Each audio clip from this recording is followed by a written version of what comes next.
प्रिय भक्तों, हमेशा ही भक्तों की हर मुराद पूरी करने वाली मां लक्ष्मी जी की सदा ही जय हो।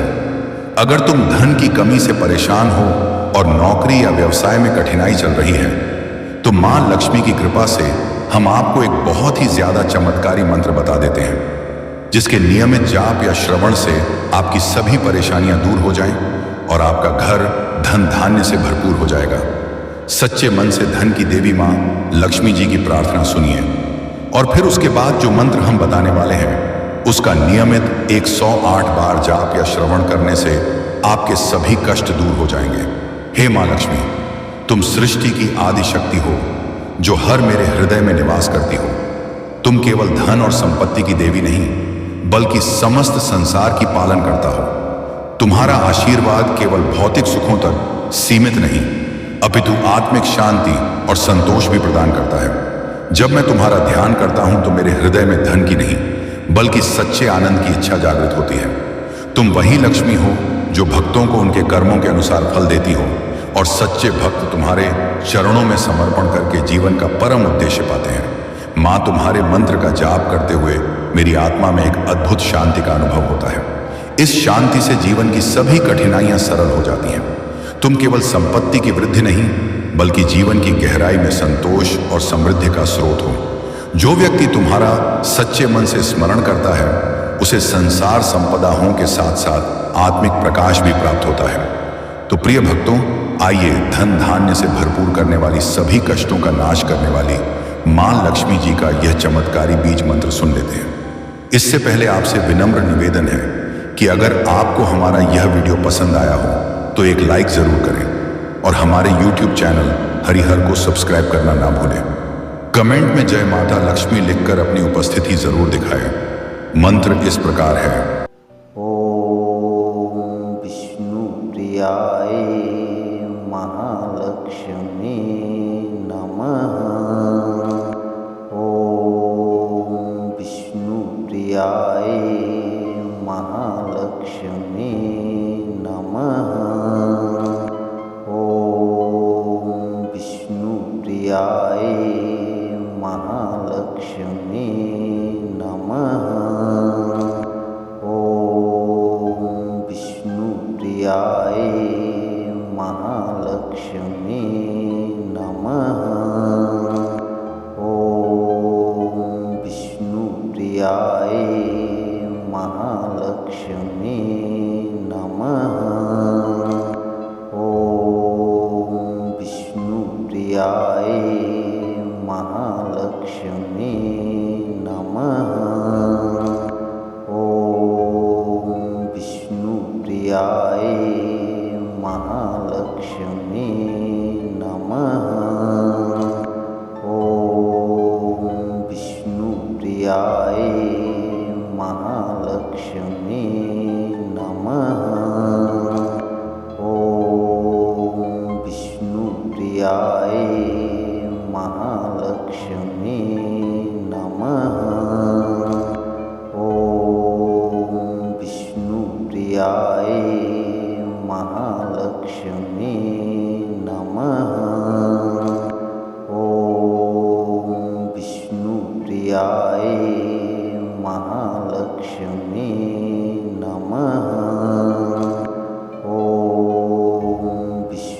प्रियाय महालक्ष्मी नमः। ओम विष्णु प्रियाय महालक्ष्मी नमः। ओम विष्णु प्रियाय महालक्ष्मी नमः।